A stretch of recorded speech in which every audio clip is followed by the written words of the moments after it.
Sickle? Players gotta play. What's up with the hair coming out outside the hat? Is that like a thing, man? You kind of look like you're low down and dirty. Got a haircut. Hey, What's up, boys? look, I got hair coming out of my head too. What's going on, Bongified? Oh man, just another day in paradise. Yep. That's what they Bongo, you say. tired, man? How was the holiday weekend? Oh man, busy. Gig on Friday night, right after work. That was a charity we did for the veterans. So that was a quick show, but I was done at 9:30, and by the time I got home at 10:30. And then Saturday I was busy doing stuff around the house, and then I had to run a pedal out to Mike Hansen. His pedal broke on his cajon, and I have Dan Dillon's pedal for the cajon, and I went and met him at Schaumburg, got it to him. And then I checked That was out. for his You were there? Mind gig Saturday night. You were there? Yeah, I went to it. It was a great show. Yeah, so it was kind of a panic mode when they were trying to find me on Saturday, and I was in the grocery store when I got a hold of Mike Clean up Hansen. on aisle 5. Clean up on aisle 5. Well, any other time, Bottles, get out of the produce. any other time I'm in the store, it's but I happen to be talking to Mike Hansen, and the shopping cart guy is banging the fucking carts. So I go, I gotta step outside, hang out a second, because all you heard was the guy banging all the carts together. He knew you were a percussionist, man. He was trying to impress you. Trust me, he was Was he very doing it impressive. rhythm? Yeah. So then, and then Sunday I had a gig at Sundance in the afternoon, 2 to 5. It was an awesome gig, and So, Durant, what do you got going on? I am bad at keeping track on this. You No, man. The only thing that I got going on is the getting ready for the Koteri show. That's what I saw. You got two. You put two up. No, there's only one Koteri show. Only one? I thought he had two. No, there's just the one in September, and then the Friction show in October. Oh, that's what it is. Friction and Yeah. Got it. All right. All right. I've got the whole summer. Well, I shouldn't say that because on July 25th, I'm actually going to MC the 45th anniversary of the band Moon. If you were here in the Chicago area growing up in the 80s, the band Moon, Danny and Donnie Schramm, Scott Thompson, and Brian Priest all out of McHenry. They were one of those first rock bands that were playing a lot of the festivals. In fact, it's one of the bands that I grew up on when I was a wee little Mikey. They're doing a cancer benefit at the Vixen on July 25th, and I'm going to MC it. I'm helping them put the whole thing together, and all the money they raise, they're going to be donating to the Illinois Cancer Care Foundation. nice. You're going to be getting into heaven before me. Dude, I'm making up for past sins, brother. I got a long way to go. I don't It's know. all good. Yeah. Now serving. Yeah.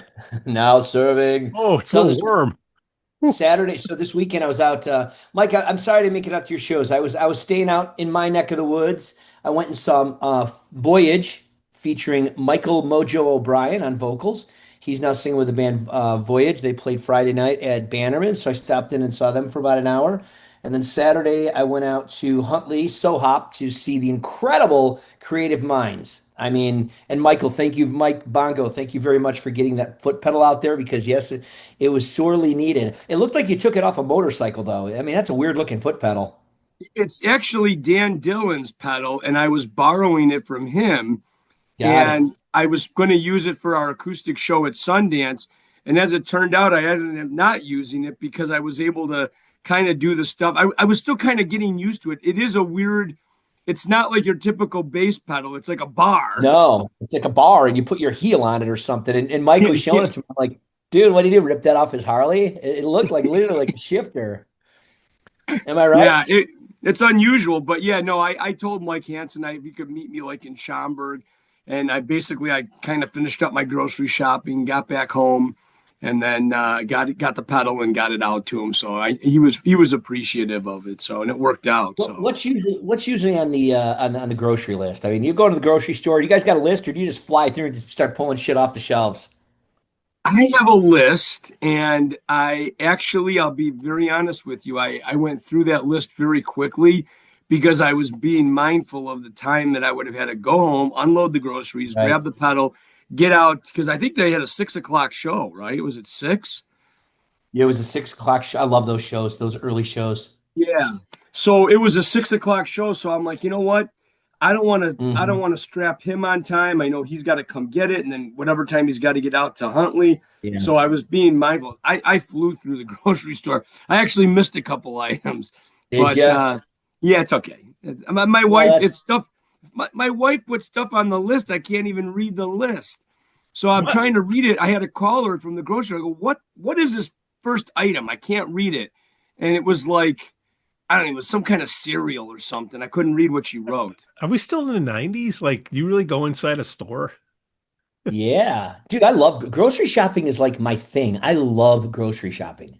I don't I'm mind serious. it. I don't like clothes shopping. I'll do that like stuff online or try it on and then send it back. But I love grocery shopping. It's my jam. It's okay. It's a necessity. I don't play well with others.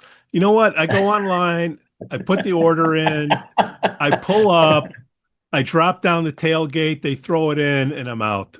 Nah, see, Whatever. the way this is how we shop. So I do the cooking, majority of the cooking when I'm in town. When I'm not, Debbie does it. But it's like, what do you want to have to eat this week? And that's how we shop. So whatever we're gonna have, I go to the store, I pick up all of this, and your necessities. You need your necessities, but I shop around what our meal planning is, and it makes it a little bit of an adventure for me. Every time we go shopping, it's something different. So it's kind of cool.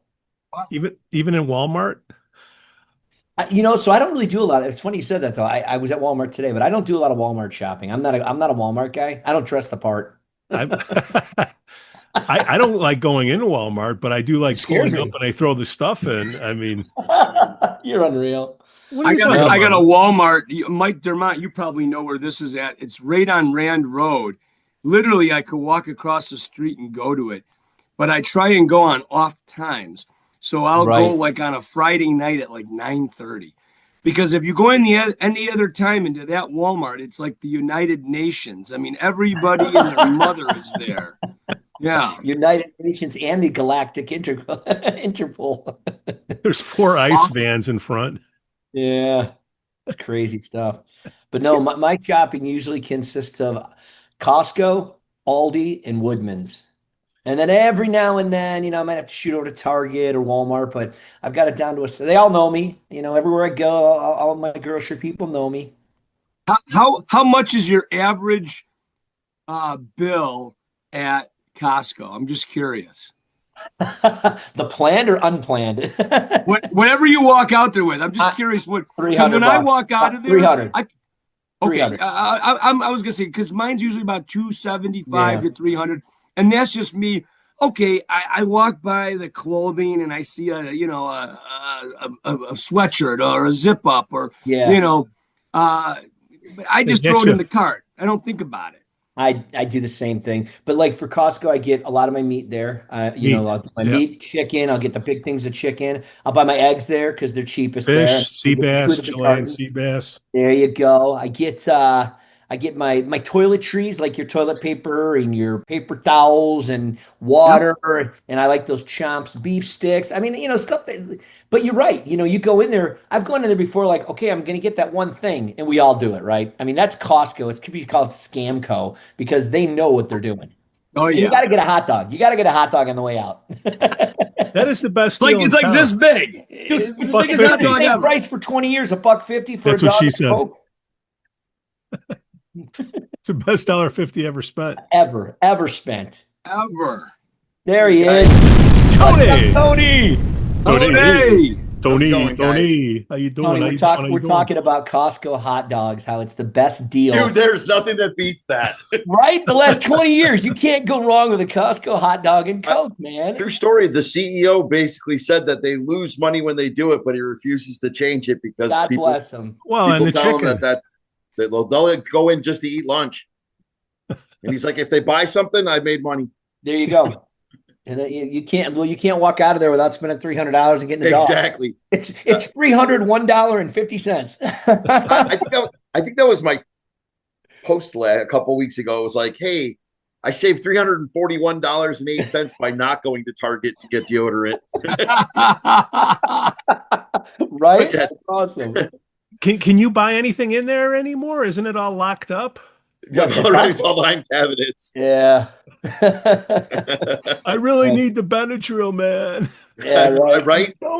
I don't think, Costco doesn't lock anything up. I mean, other than the pharmaceuticals, right? But everything else is out in that general area where they got the tampons and vitamins. It's all right That's where the plebes fight it out amongst themselves, dude. there. You got to film that shit. We don't even want to talk about Walmart. We already went there, Tony. Yeah. So Bongo or Dermot, who knows Tony better? Well, I've known Tony for what now? Tony, 15 years, maybe? Probably at least 15 years. So Tony Engel, lead singer of the band Blockchain Coalition, formerly lead singer of, go ahead. And GraveReign. And GraveReign with Dave Schenkel, and Yep. former lead singer of the band Veilside. And that's really where I met Tony, when he was in the band Veilside, and probably met him, I want to say probably 2012, 2013, somewhere back in there, Tone. We Right? started doing some shows with Friction. You guys actually opened up Friction Fest out at Broken Oar. And Yeah. it was really our way in because we took it as a badge of honor because we would look at their schedule and it'd be tributes and covers and then Pat Travers and Veilside. That's that it. was baby. That's right. And yeah, so ever since then, man, we just it's interesting. I think when you talk about original bands, which you've always been doing the original thing, and we're going to be talking about that, and then Friction as a cover band, we always played well together. And I mean that, not only, metaphorically, literally, but when we actually did shows, they were always great shows, man. You guys did your amazing original stuff. We had our covers, but the two bands we got along so well. So no, it's great to have you here, Tony, man. We haven't had a chance to sit down and talk in a long time, so it's good to look at your mug and hear your vocals. I appreciate that, man. And a lot of stuff has happened obviously since Veilside folded. That happened with the passing of our bass player Bob Hilton. R.I.P. to the Big Galoob. That was my boy. And then we played our farewell shows at Whiskey a Go Go, which was Bob's dream. So we took his bass without him because obviously we had no bass player. But they let us play the show. The sound guy was awesome. He mixed us a little deeper. We put his bass up on stage at the Whiskey because Bob worked for United Airlines. When I put it through check-in, all the guys were throwing notes in there. So now when I get the bass out, I see all these notes in there. And I'm like ugly crying at this point because it was all like, hey, man, we're thinking of you. We know your band's taking care of you. And I'm in tears. Ron was in tears. So Bob died in November of 2019. Our final show was in Michigan in February of 2020. And then in March, the world just went to shit. Yeah. And that's where things got real interesting because David Schenkel gave me a call. His DSG record was getting ready to be released on Pure Steel Records, but they had kind of shelved him because they were like the pandemic. They didn't want to release everything. They're trying to stagger it because they don't know when they're going to get product. Right. So Dave's basically been shelved. He's on hold. So he calls me up. He's like, dude, you want to write? My tour to Argentina is not going to happen. So I'm like, hell yeah, I'll write with a guy who's got a gold and platinum record on his wall. So we started writing. And then because the pandemic just kept getting bigger, before you know, we had a whole friggin' album that we ended up releasing. And that was a cool experience. I mean, I had not written with anybody other than Ron Thomas, since 2008. Right. And I learned a lot just sitting in with Dave and like how he approaches stuff. And then we were working with Frontiers Records and they contacted me and said, hey, will you do our sync licensing stuff? It's for film brokerage. Some of it's for TV, some of it's for radio, some of it's and he's like, most of it's covers. And they were like, they love that your covers never sound like the original version. Yep. So I was like, okay. So the first song they give me is How Soon Is Now by the Smiths. Like, okay, that's cool. And I call Ron, and Ron was so depressed, man. He was like, yeah, whatever, So I'm like, holy crap, he's going to leave me hanging on this. So I called Dave. Dave helps me do the first one. They give me another one. It was Young Lust by Pink Floyd. So we go into the studio, and I call Ron. I'm like, bro, I signed up because you and I were supposed to do this. And Ron finally shows up. I mean, Ron was going through a serious depression. I mean, Bob was his best friend. Whenever we were on the road, they were roommates, so it was a pretty big thing. So now we're kind of putting guys together to try and help us do these sync licensing songs. Mm-hmm. So Doug Shoenbeck, guitar player, helps us on the first one. Yep. And I'm like, holy crap, we should just get Doug into this project. But Doug's got like 37 other projects going on. So we were like, holy crap, if we ever wanted to play, Doug can't be the guitar player. Yeah. So I said, hey, let me pick the guitar player, because years ago, I had done a thing with Dino Manzella. Dino had a podcast where he was doing like songs, but when he asked me to do one, he was like, don't bring anybody from Veilside. I love those guys, but I want you to play with other people.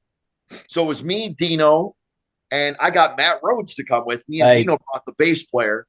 And Matt Rhodes from Super Unknown and 10, we jammed Gordon Lightfoot's Sundown. Right. On this podcast. And I told Matt we should get together and write sometimes. I've always liked it. He's just a good dude. Good dude. So we ended up getting Matt in the band.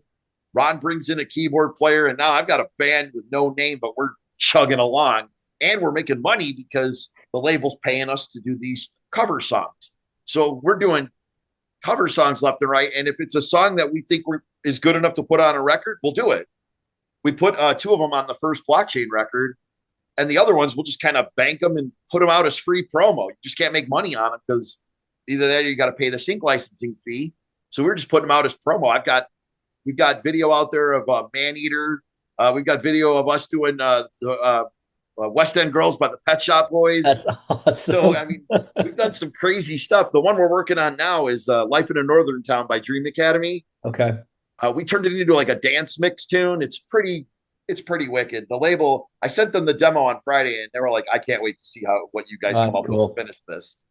So that's what that's what I've been doing. Obviously, started working on the second Blockchain record, started working on the second GraveReign record, and, working hard with Dave. Dave's got other projects going on as well. So one of the things I think that has been extremely beneficial is that, Dave sees the business slightly different than I do. I've always been a DIY guy. So Dave wanted to sign with a smaller label and let them kind of pick it up. And I'm like, Dave, we'll make more money, dude, if we do it ourselves. I promise. So on the first record, we did a pre-sale that sold the print for us. So we didn't have to come out of pocket. So literally we made money before we even shipped CD number 1. Now, it's true in the States, we probably sold a few hundred copies. We sold a few thousand in Europe because they get into that style of symphonic metal. And Dave's got a name too. I mean, being with Manowar, he still has a following from those days. A huge following. And I get asked to do interviews for like magazines out in Germany and stuff like that. And they're like, you hear the translation because they're talking to me in German. And then the translation will come across. So what is Dave Schenkel really like? And I'm like, well, listen, brother.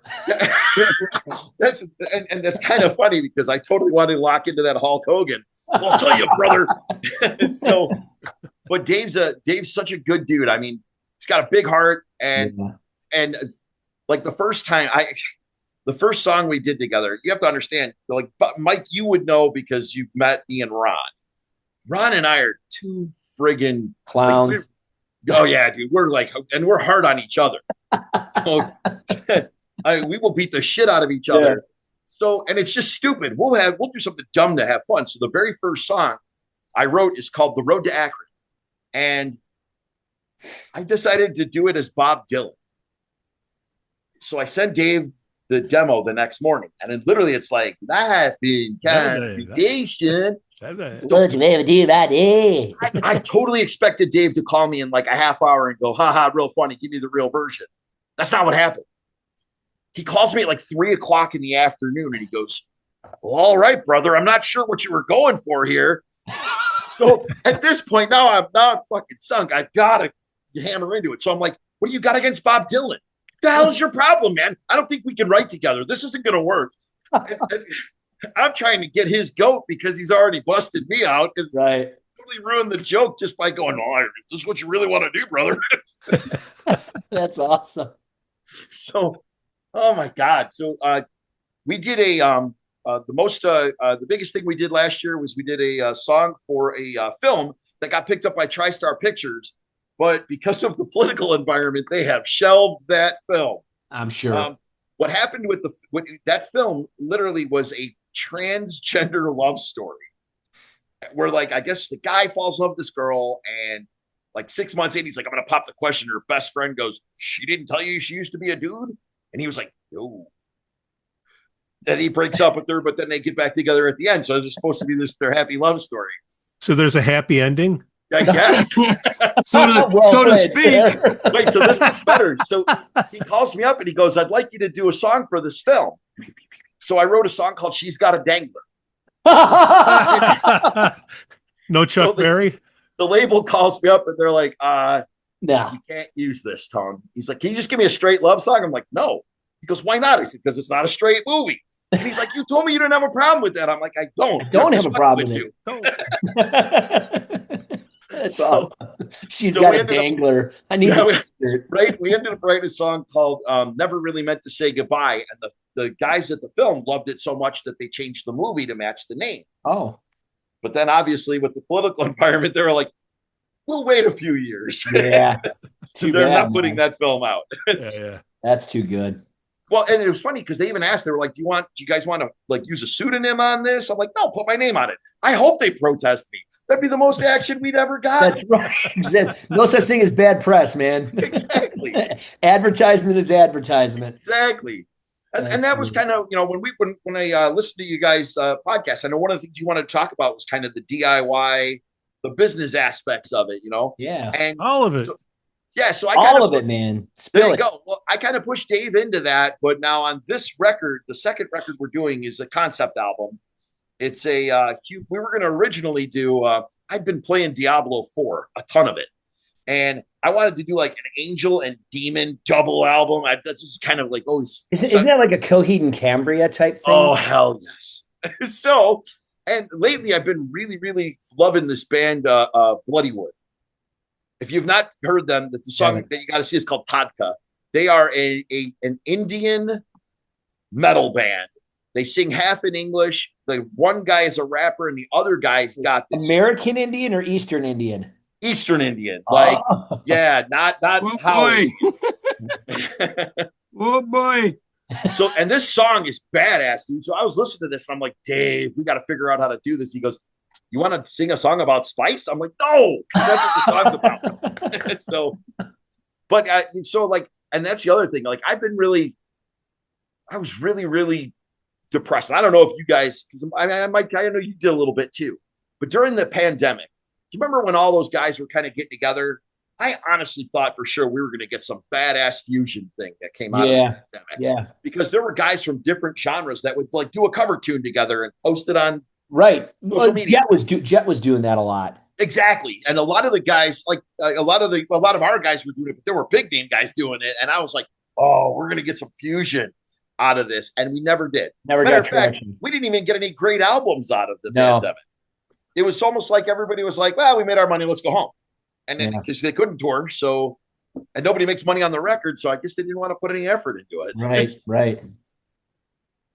I was kind of hoping 2022, 2023, that we were all going to be floored by this new sound that we were just like, oh my God. And But we just got a bunch of tribute bands after that, man. After the pandemic. hey, here's the thing, and I love those fights, by the way. Sell out.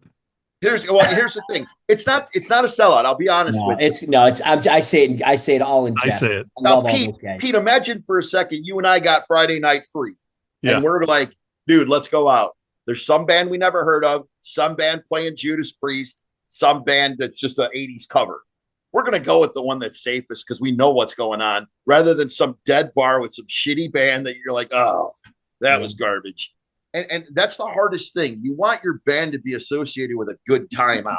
Right. No matter what kind of music you're doing. You just got to be especially at our age, because going out is almost like it's a luxury now, because we don't go out all the time. And if I'm going out, like we were talking about it earlier, I went out this weekend to check out Mojo's band because Mojo's singing in a new band, and I went to go see Creative Minds because they're just doing something completely different. Otherwise, I'm just laying low. I have to have a reason to go out. And to your point, Tony, you want to invest your time into something that you're going to get the most joy and reward out of. Absolutely. And it's not just that. You also have, like, nowadays, I'd rather be the opening act than the headliner. Yeah, get home before midnight, baby. We know that. Once I hit 50, I need a nap during the day. So I know. We have this conversation on every podcast, how great it is to go on by 7 o'clock and you're off the stage before 10. That's the best. I love it, man. I'll go on early every time. Even back in the I'll day, take it all. And here's the thing, and it's no dig. It's just that the clientele generally in the bars when I go, they're not young. No. The people that are going to the bars are not young. Right. Now there are some kid bands that will bring in a younger clientele, but not by much. Right. So it's still the older crowd. They want to get home, pay the sitter, and go. They gotta. So you gotta mow the lawn on Saturday, man. You don't want to be out till 2 o'clock in the morning. Now here, Mike, because you and I are at both being frontmen, we both probably approach this different. I have never gotten into playing on stage. I don't know if you and I have never had this conversation. I love being in the recording studio because I love the permanence. I love the work. I love layering and sitting down and fighting over whether that note should go up a half or down a half or, so I love that because that's the creation. That's the permanence. That's the magic. And that's where Ron and I do most of our fighting. So, right. So, I've always viewed doing the live shows as, okay, now I got to go out and support the work that I've done. Right. No, that makes sense. Versus a lot of the guys, Ron loves to be on stage, man. He's like, yeah, let's get up here and play. Let's jam. Let everybody look at us. I want you to buy the CD, but I got to go out.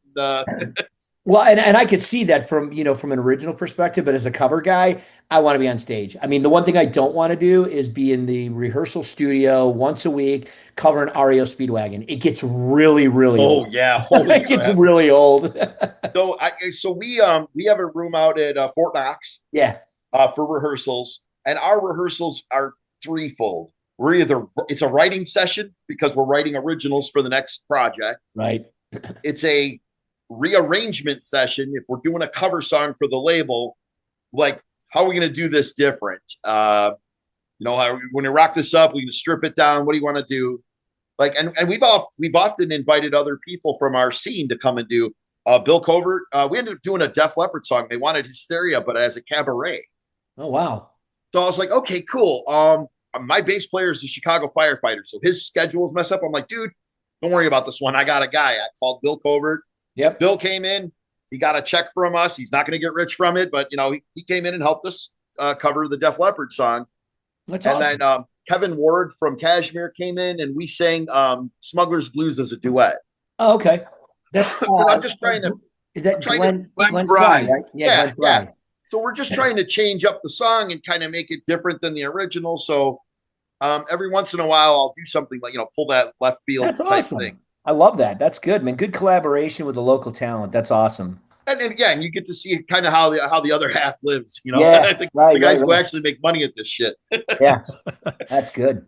Tony, we're trying to define the market here, and you're a smart guy because I saw Kellogg next to your name, and I don't mean cereal. Did go to Kellogg. You paid up. You paid up. Yep. Or your company did. You're right.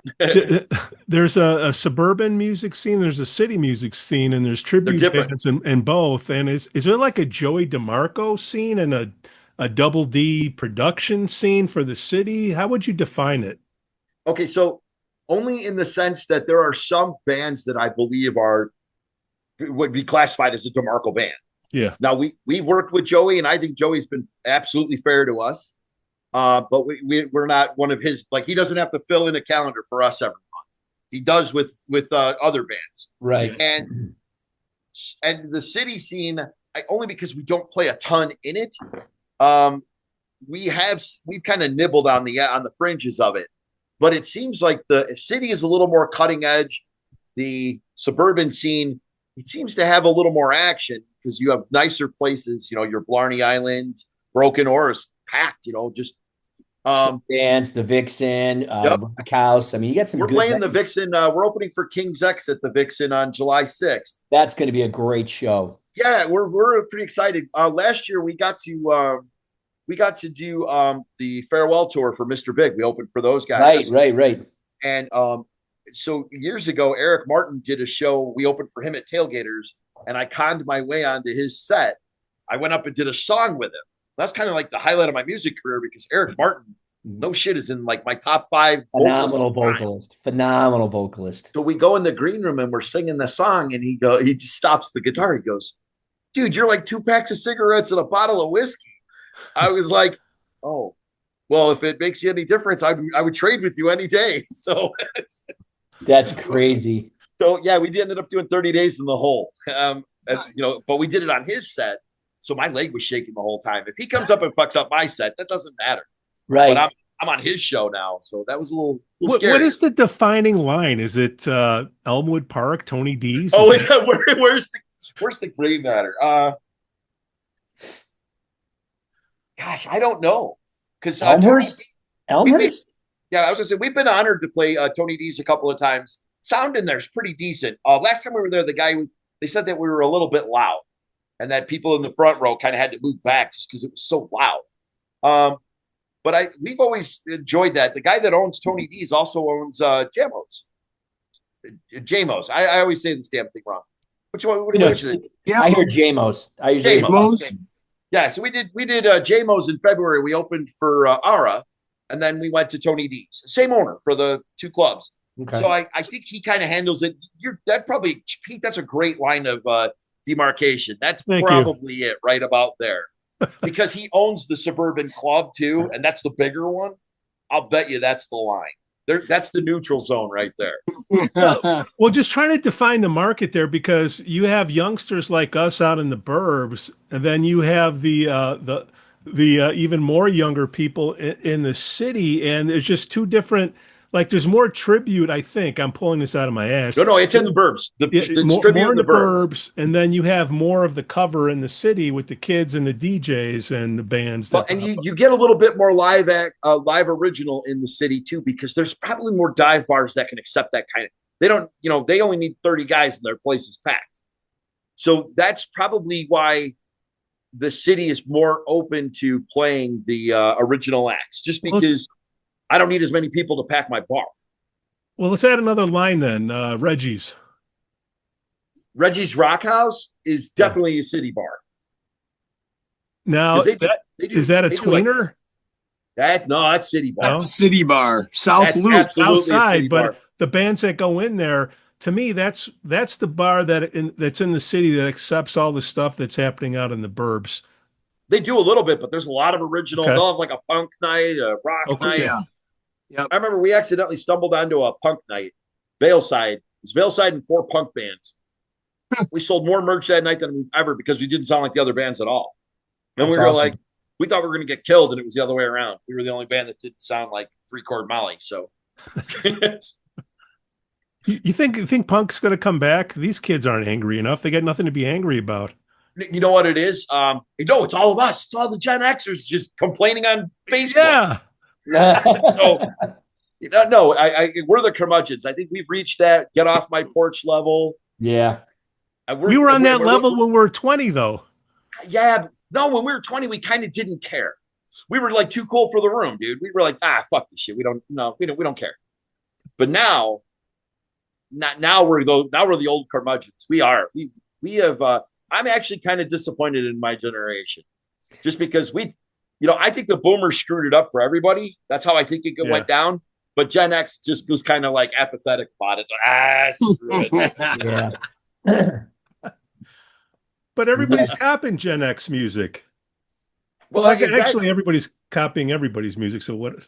Nowadays, you know what? Here's the thing. In 10 years, AI is going to be writing the best songs, and we're all not going to be necessary. So, it's already doing it, man. I mean, they're already using AI to write music. Everything. I saw somebody did a AI to write a country song about like spitting a watermelon seed at your girlfriend. Yeah, and you want to do it in the style of Willie Nelson, but sung by Conway Twitty, and the song was badass, dude. Yeah. It literally, I was like, holy cow, I'd actually buy this. Yeah, it's pretty scary. That is scary because you lose the artistic, creative process that goes into formulating a song, choruses and verses and everything. And now how much creative process is left though? Because we've gotten fairly formulaic.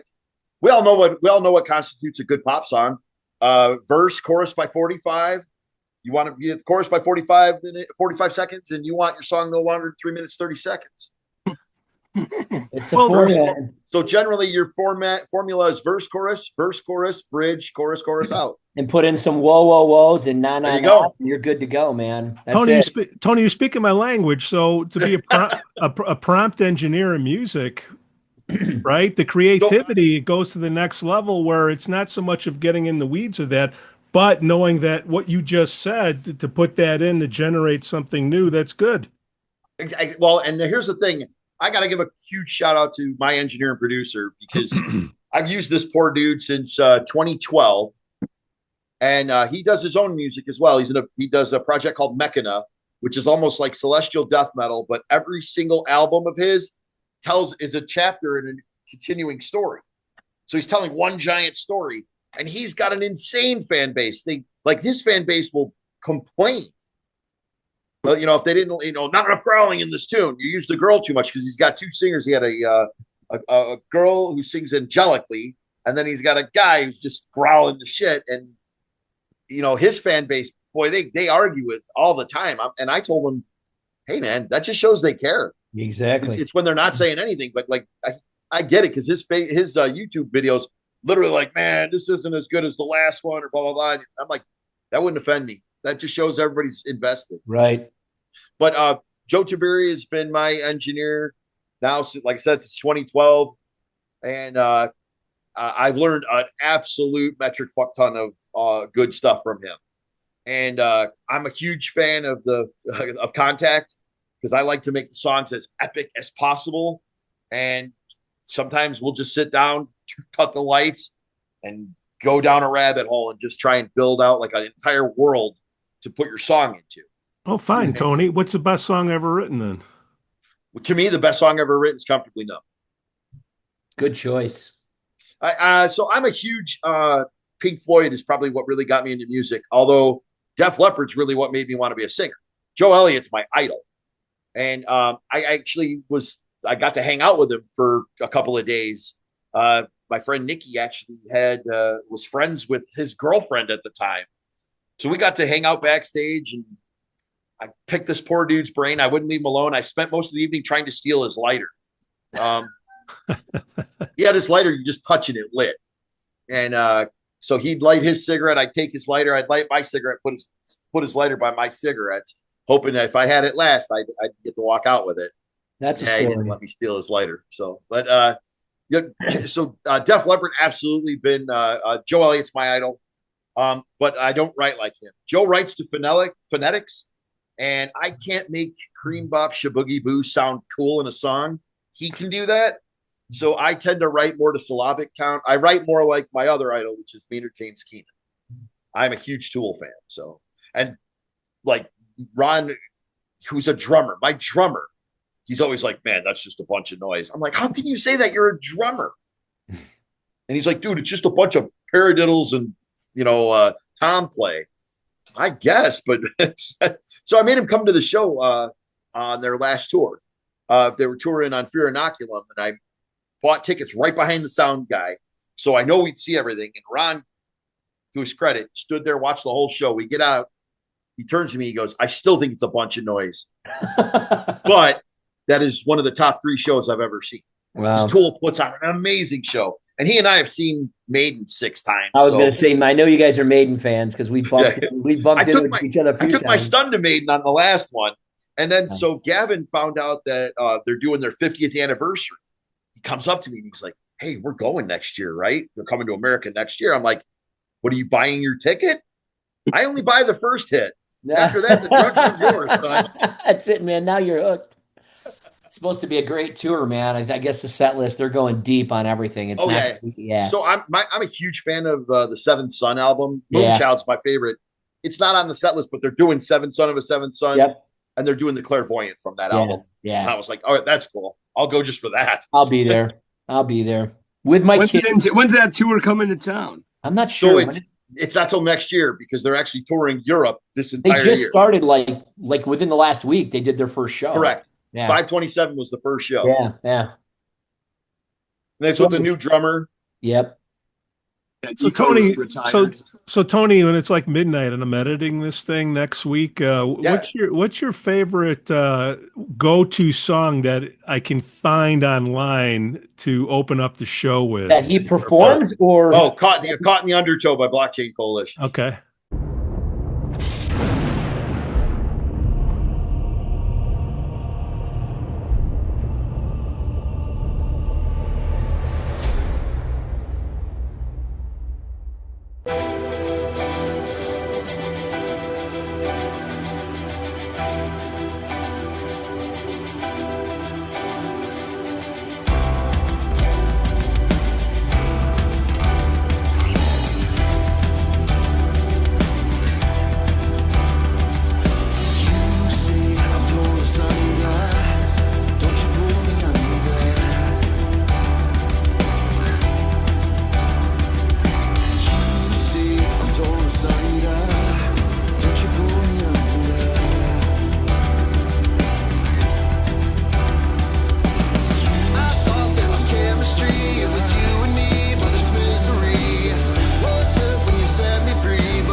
So yeah, I'll send you a link for that too. It's on we're on Spotify, but there's also a video for that.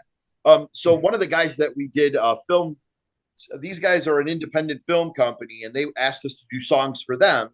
But when I told them we were going to release a new single, they were like, "Hey, what's it about?" So I told them, gave them the lyrics, I sent them the song, they're listening. He goes, "Can we use one of our old films for this?" I'm like, "You're going to set the whole thing to your film?" He goes, "Hell yeah." So he did. And so he put his film in, and it's our video. Wow. And it really came out well. I mean, because it tells the story incredibly well. And the song is basically caught in the undertow. And the last scene where the guy's just like looking up and sees underwater, and he's drowning. That was pretty killer. I loved it. The imagery was good. It fell in line with the story. And then obviously, I should say our newest one is as well. We just released a new single last week called "Get a Little Closer."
for the new record. And If I know you if saw, I put it I know right you heard here, the what? song, Mike.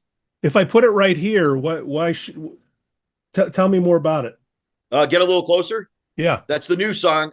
So we're Matt Rhodes wrote this song around a riff, and we really didn't. He didn't really have a direction where to go after that. So we kind of added probably a closest thing I could say to the Joe Elliott homage, because it's got a Def Leppard bridge, and I literally stepped up to the mic, and I'm just wispy as hell right into the mic, and what I did was I sang it super quiet, but I stacked it, multi-tracked it, so it really, really came out very Def Leppard, and by design. And Ron basically harmonized throughout the whole thing with me. My drummer Ron is the high harmony on it. Oh, yeah, he's got a high voice, man. Oh yeah, and then Lou also sings, and so does Matt.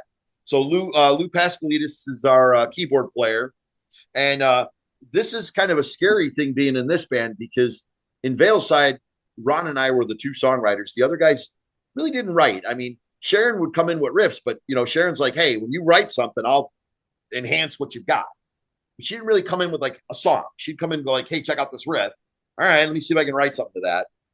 Versus all the guys in the band in Blockchain, because we're all old, we're not chasing any brass ring. But this to me is like my dream band, because every single guy writes amazingly. I always thought Ron was probably the best songwriter I'd ever met, because Ron he knows every cliche apparently, because he can just come up with them quick. But Matt's a fantastic songwriter, and Lou is probably the dark horse. Like how that guy never made it in a, he had a hit as a solo artist in the EDM world, but outside of that, this is a guy that somebody should have locked on to and utilize that talent, because he's just amazing. Is it just the four of you? I thought there's five in Blockchain. There's five. Bach Berg is our bass player. Okay. And Berg's probably I make fun of Bergie a little bit, but Bob's a Chicago firefighter. So he's got the quirky schedule. He doesn't write a whole lot. He writes his parts, obviously. But actually, one of the songs we're working on now, we're calling it Space Jam Rhapsody is the working title. And he came up with this really slick bass line that we're going to base a song around. So Bob's come up with some stuff too. He's a great songwriter as well. He doesn't do it often, just because his schedule is so weird. Yeah, that makes sense. This original stuff that you're coming up with, Spotify is so freaking hard to learn as a transfer from Anchor and all that all that crap. Have you figured out yet any ways to monetize it, to get additional money besides? So I'm going to tell you how we've done it in Veilside, and I've continued that through Blockchain, and I even convinced Dave to do it in GraveReign. We do not go to Spotify right off the bat, because it creates value in our CD. And because, a lot of guys, they go to, I got to get this on the internet as quickly as possible. Well, there's no reason to buy your CD. Right. Now, granted, there are people that'll buy it because they're old school collectors. Like Ron still will buy stuff at the store just because the cover looked cool. He doesn't even know who the band is. He's just like, dude, check out this cover. And I'm like, you're buying that? He's like, yeah, man, this looks killer. I'm like, all right. So that's how, and we found some real gems that way. Just listening to bands that Ron picked up at Rolling Stone, and so we stay off of that. And I'll tell you why, because from a marketing perspective, you really get two bites at the apple. You get your CD release party. That's your first bite. Everybody comes, you get to hear the new songs. I will sell the album digitally, but that is not done through Apple. We do it right off of our own website, so that this way the money, the whole 99 cents a song, goes to us. Mm-hmm. We sell the physical product, the CD, and then you kind of revel in that. You release a song, like our first single came out last week. We'll release another one right as the album's coming out, and then you'll get one more after that. And that last one we'll do when they were announcing that it's going up on Spotify. So then we'll be like, hey, this, that album that's been out for 6 months, 8 months, whatever, I've got my ROI on it. So now I don't mind. Right. Casting that wider net. And that's because the ROI on Spotify is such trash, and everybody rushes the album onto YouTube where you can listen to the whole thing for free. Yeah. And so I found that if we were to do the same thing, we were going to be t-shirt salesmen more so than musicians. It's almost like same thing. It's playing for notoriety, right? You get great exposure if you play exposure our bucks never same paid for my thing, rent. man.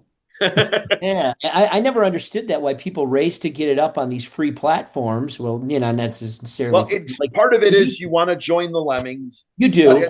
But what they don't understand is there was always a thought process that if it's really good, it'll rise.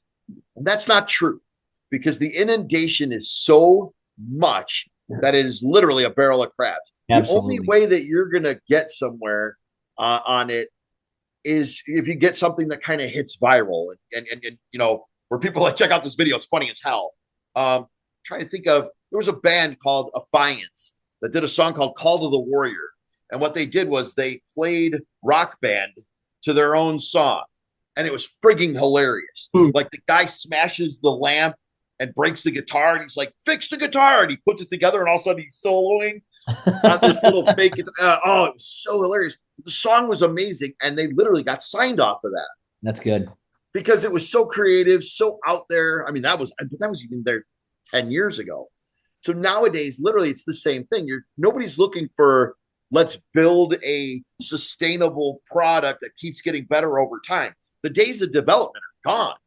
You actually have to already have something, or kind of like in my shoes, where I get paid to do other people's songs, and I get to put my songs next to them, so I don't have to pay for it. Otherwise, I've been in the studio 40 weeks a year since 2020. That's how long I've been in the recording studio. It's just hammering away at this shit. You got any advice to the bands that are like scraping up their pop bottles? That's an old timer reference. Oh yeah, I remember that. Nickel, you get the nickel for the trade-in, right? To go to the first 10 cents in Michigan. Newman. To a band that's never done it before, know your material. I'm a little bit lazy. I can write in the studio because I have great musicians that I hang with. So I can literally write in the studio. To most bands that are just starting off, you've got no friggin' money, know your material. Know it backwards, forwards, know it. And then when you go in, you want to just knock it out. Get your best performances down. I would multi the performance completely. To do it like twice, 2 or 3 times. You can steal, there's a bad note, I can steal it from this take. And then spend time on the production. Now, when we were negotiating, when Veilside was negotiating our record label, our deal offer, it was not, I should not say that I was offended, because I am not. But it was literally, the house was guaranteed to win. What they were willing to do was put a couple $100,000 behind my band, but I had to personally guarantee it. So did Ron, so did Sharon, so did Russ, so did Bob. Now, thankfully, we didn't do it, because obviously when Bob died, we would have all been responsible for Bob's portion. But they kept saying, hey, Tony, you have to understand how big this is. We don't do this for new bands. Now, I kind of wanted to correct them and go, new? I've been doing this since 2008. What they meant was bands that the mass doesn't know. They meant unknown bands. And for that, I do understand that takes significant marketing. They can't put money into my product. They have to put all of the money, 100% of it, into marketing my product, with hopes that they're going to get an ROI on that. And if they don't, I got to cover it so that they don't lose money. Can you explain that $200,000 again, how that works? Sure. So it's quite simple. Basically, we'll put $200,000 into your product.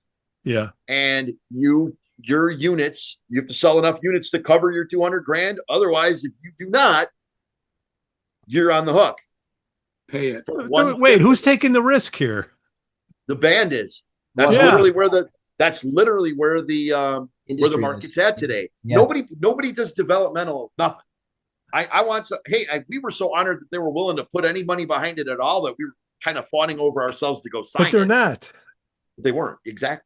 They're a credit card company. Correct.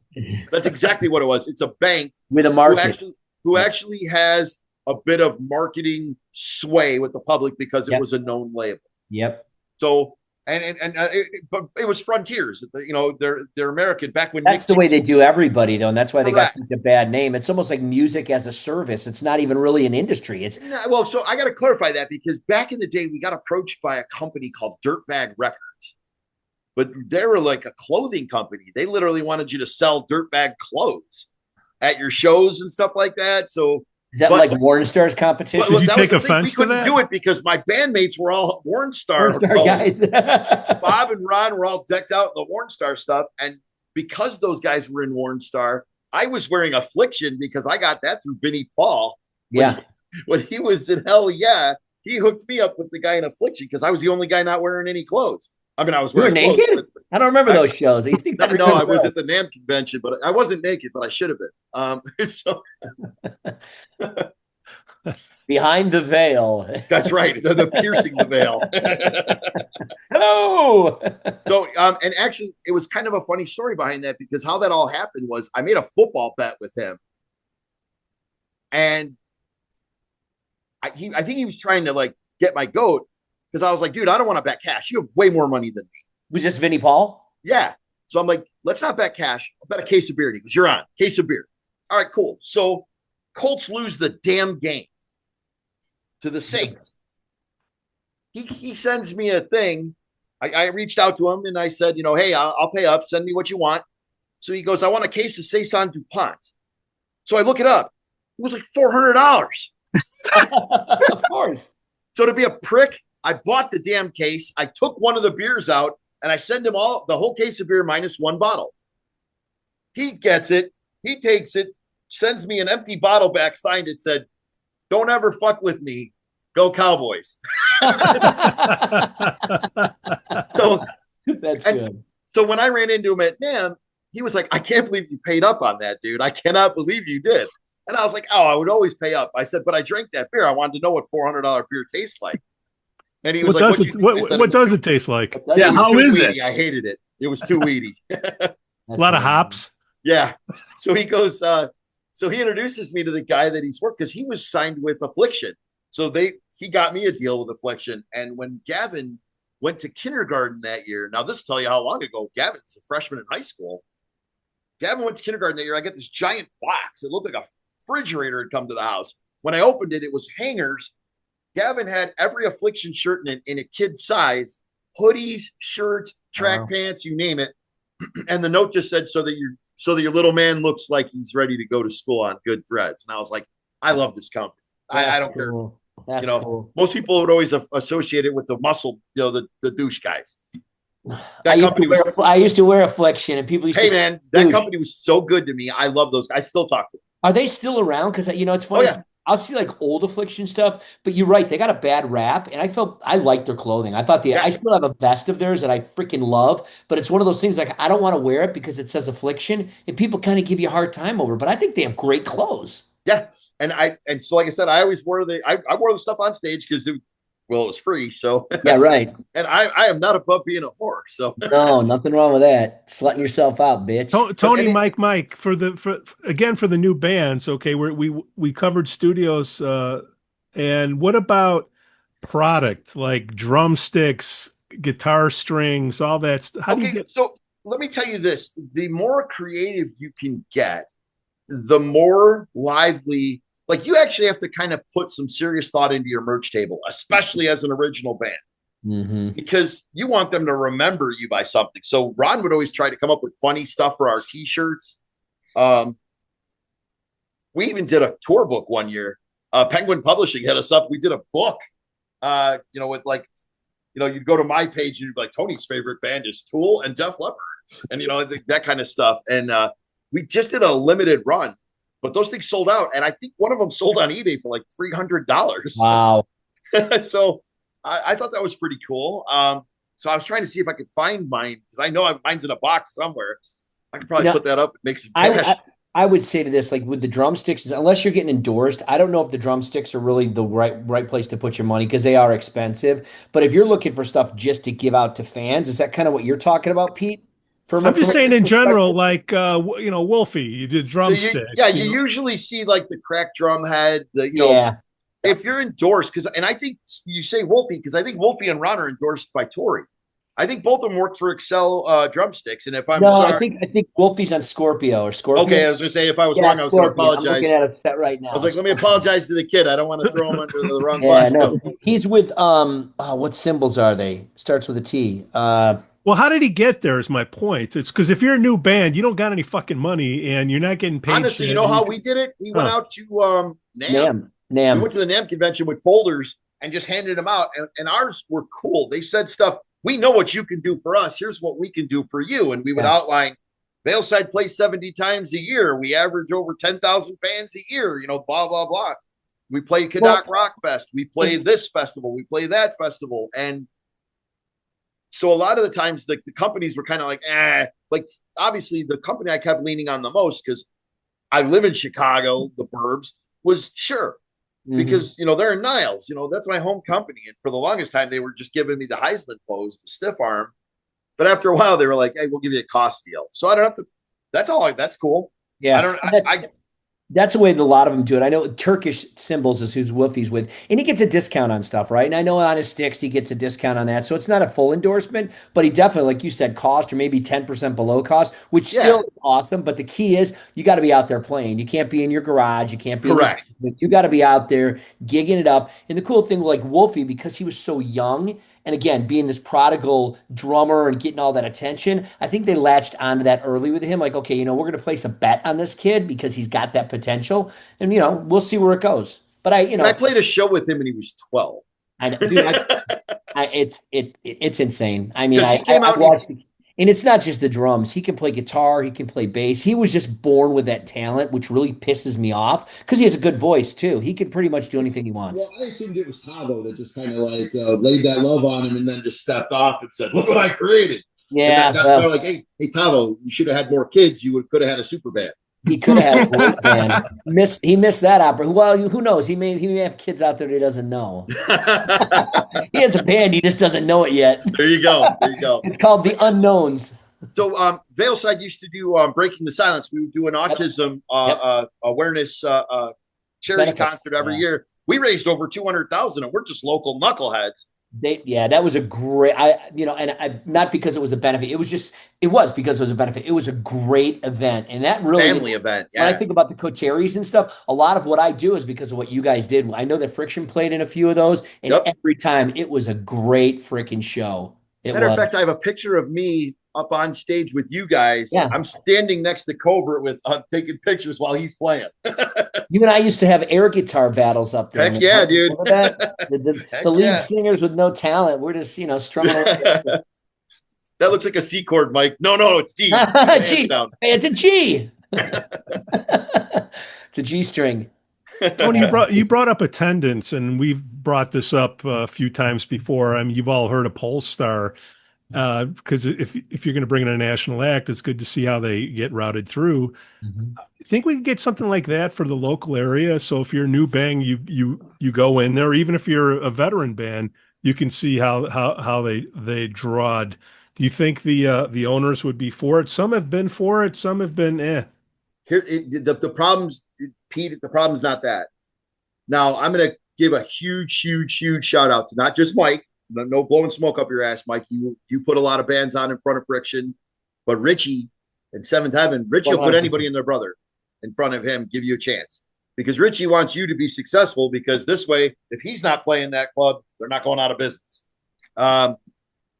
So we've opened for Seventh Heaven. We've opened for Ara. Some bands welcome that.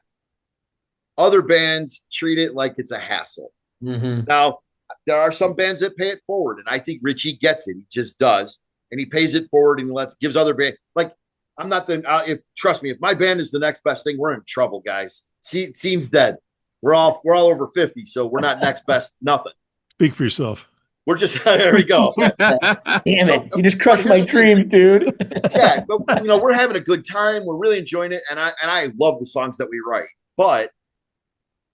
I love that Richie gave us an opportunity. Hey, Tone, bring the band up here. And even came by before, because Richie usually shows up right before he goes on stage. Actually showed up a little early just to go, hey, Tony, I listened to your CD and I really, really liked it. It's fantastic. He's always been like that, though. When I was in Veilside, even though we didn't need the help to draw back then, we'd still do a show with them every once in a while, just because those guys were so cool to us. And there are other bands in our scene that are big name bands like that just aren't interested. Right. And I could give you some horror stories. I had one where our CD release party fell apart, and we were desperate because, oh my God, I have the CD printed. We have everybody going to CD release party. The show fell out. The club ended up closing. So we're in desperate straits trying to find it. We're willing to open for another band, which is horrible because that's us giving up money. And the band literally went, what the hell do we need Veilside for? It's not going to help us. I'm like, wait, we draw 200-300 to our CD release. Come on. Yeah. So thankfully, we ended up getting a dance club that literally closed their dance club, opened it for Veilside that weekend. We went in there on Friday, did our rehearsals, left our gear overnight, came back the next day, and the whole club was decked out in our stuff. Nice. So, but I mean, like, and I'm not ripping on that band, and I get it. You're right. If you're in it for yourself and making your money, I get it. You know, I'm probably just going to get in your way.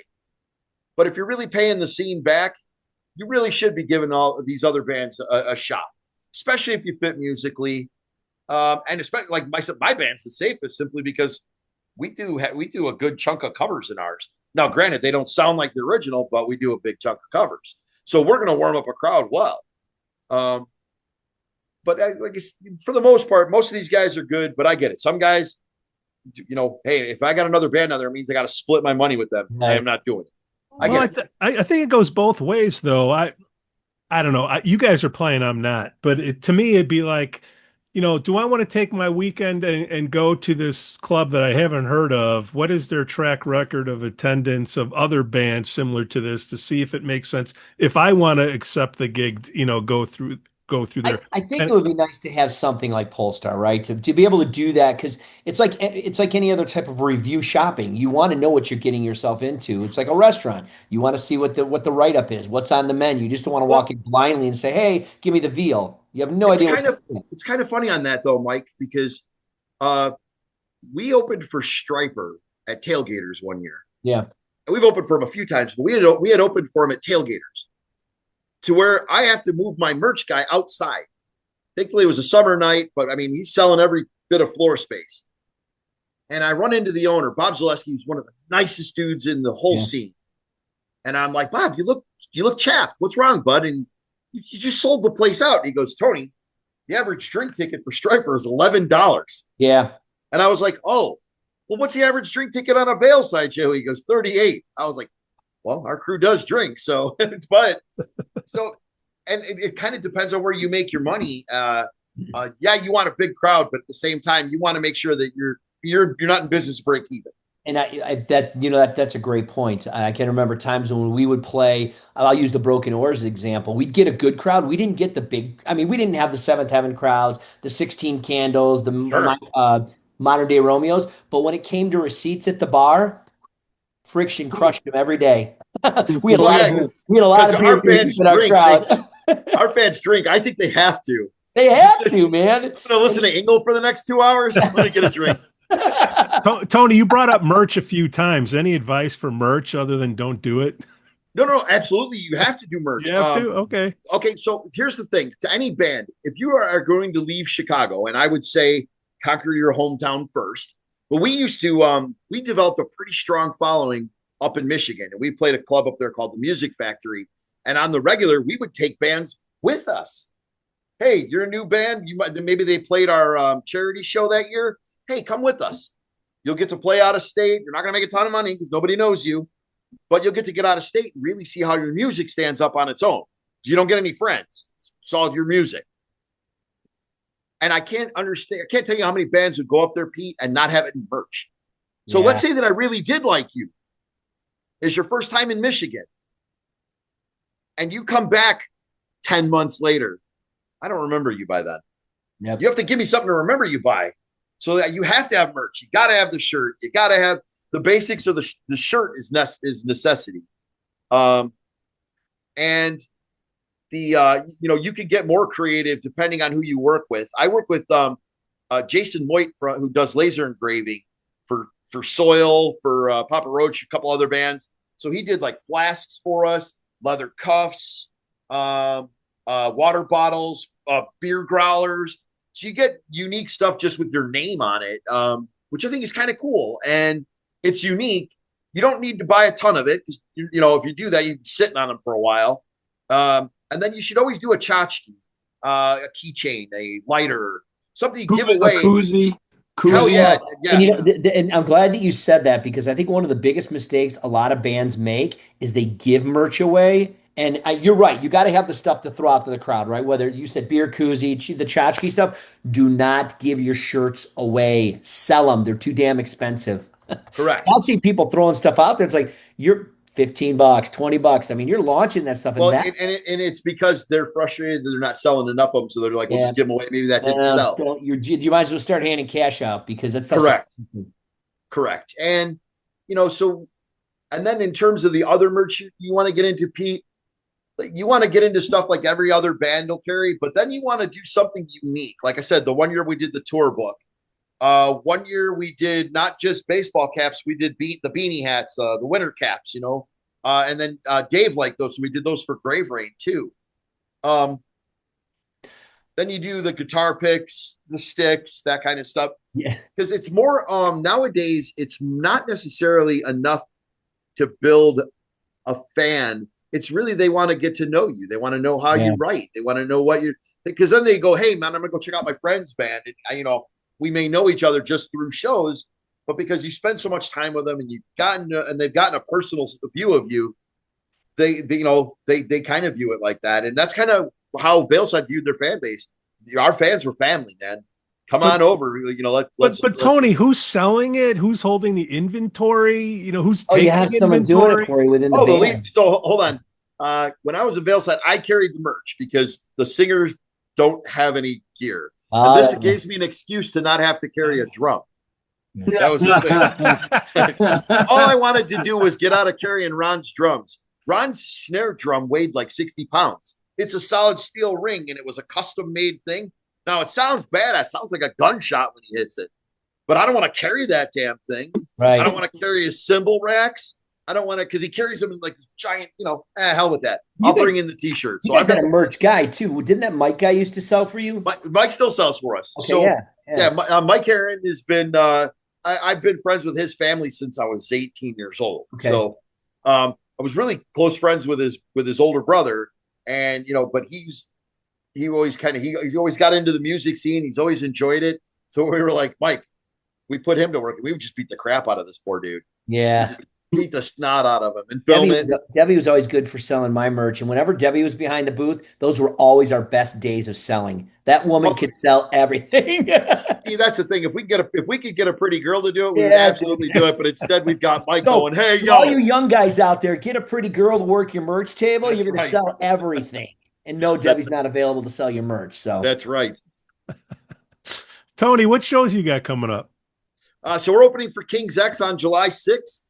Nice. I know that. That's at the Vixen. Shout out to Jeff Kleinschmidt, who hooked us up with that gig. I know we're at JJ Kelly's. Gosh, I should know the schedule, but I'm going to put your calendar right here. So here's the thing. Yeah. When I was in Veilside, we were playing 3 weeks out of every 4. Now that I'm in Blockchain with a bunch of old guys, we play about 6 to 8 times a year. Yeah, that's right. It's harder to remember those shows. Oh, that'll move merch. Than when you have a lot. Exactly. Well, that's the thing. But that's the thing. We're not really chasing the brass ring anymore. I mean, I want to see the younger guys take it. Like Mike. So here's the thing. My best friend, my drummer Ron, his son's got a tribute band to Avenged Sevenfold. Right. He's in a band called City of Evil. Those guys outdraw us out. I mean, they've got a huge buzz about them. I just crushes me that they, the first thing when I would form a band like that, I'd be like, let's write something. Mm-hmm. And they're just playing, AX7, which is fine because it'll get you paid. But I want to see a band to come out and kind of do something, from scratch. Yeah. Write it. It's cool. It's not easy to play Avenged Sevenfold. I'm not going to sit there and go, well, it's easy to. No, it's hard to play Avenged Sevenfold, but it's even harder to write it. Exactly. Good point. Bongo Mike, what do you got coming up? I am at Mad Cats on Friday with the Black Diamond sessions. Wait, how many Actually- members in Mad Cats? What's that? How many members? Half are going to be inside and half outside? Half are inside, half outside. We got Stage. that night. We're gonna have 8. Please take a group picture. Yeah, right. We never really All on fit stage there. though. You can't be spread out. You all got to be on stage. No, we're on stage. I kind of crawl into the back. I'm in the back of the stage. But yeah, we're gonna try to fit. We should. We've done it before. Everyone just has to scale down a little bit. There you go. Yeah. And then Mikey Dermont, get my mind right, because you got one Coterri and one Friction, right? I'm also emceeing the Moon reunion show, which is the 45th anniversary of the band Moon. That's on July 25th at the Vixen. That's a benefit to raise money for cancer. And Nice. then on September 28th, we've got the Coterri Yacht Rock at the Vixen, and we're putting that together right now. Yacht Rock. You should. Hey, make sure you hit up Ron Thomas for that. He's a huge yacht Is he rock really? guy. Yeah, huge. I'll hit him up. Well, I think we have 10 drummers already, but you know what? For Ron, I'll do it. And then we've got the Friction reunion show. Sailing.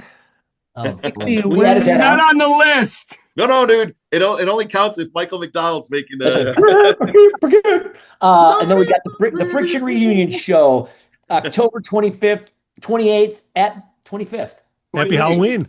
25th? 25th. Yeah, we're playing with Rumor Has It. And I got to give a shout out to Dave Eakins of Rumor Has It. I saw him this weekend and I was talking about the Friction reunion show. And I go, the biggest problem right now is Jeff lives in Florida. So we members have to get together with Chris Rhodes is going to sit on drums. I go, we don't have anywhere to rehearse. And he's like, you can use my studio in my basement. I'm like, really? Nice. And he goes, Mike, it's fully laid out. All you got to do is show up. I got keys. I got electric drums. I got regular drums. I got this. I'm like, dude, I didn't ask that for you to offer it, but shout out to Dave Eakins and Rumor Has It. Thank you so much, brother. You saved me a lot of frustration and some cash, so I appreciate it. See, that's the way this community is. We have so many amazing people within our music community. I love it. Good stuff. Tony, great job, man. We gotta have you back. Tony's awesome, you want to man. fill in? Anytime, guys. Hey, What you got, Tony, Bongo? what we want to do is you had mentioned about some of the cover songs. Give us one of the cover songs so we could add it into the, edit it in for the whatever one you want to do. West End, whatever.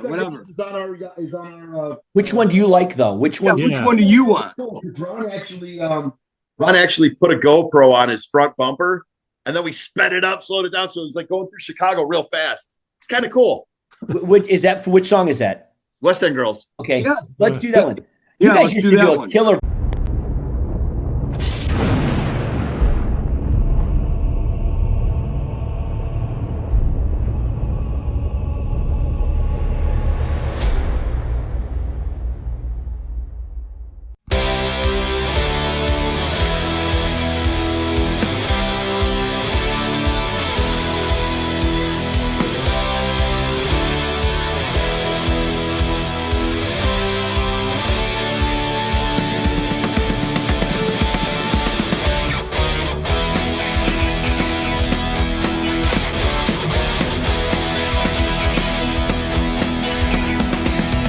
Sometimes you're better off dead. There's a gun in your hand and it's pointed at your head.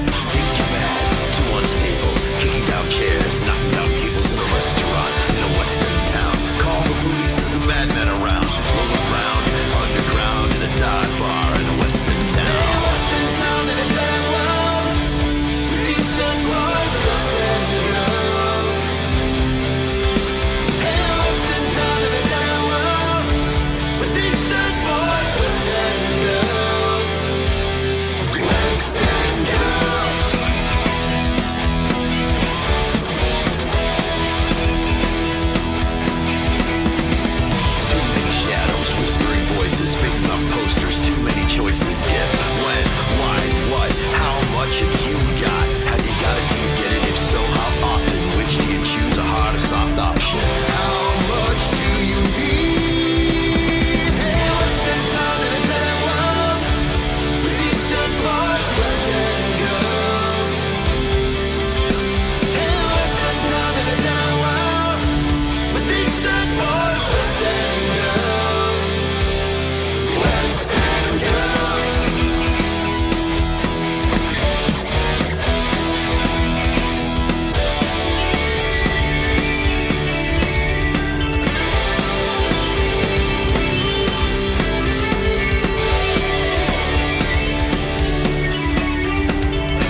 version of Dust in the Wind, though, too, if I remember, in Veilside. Oh yeah. Oh yeah. Oh, that was a good. And you did some Iron Maiden too, if I remember. Oh yeah.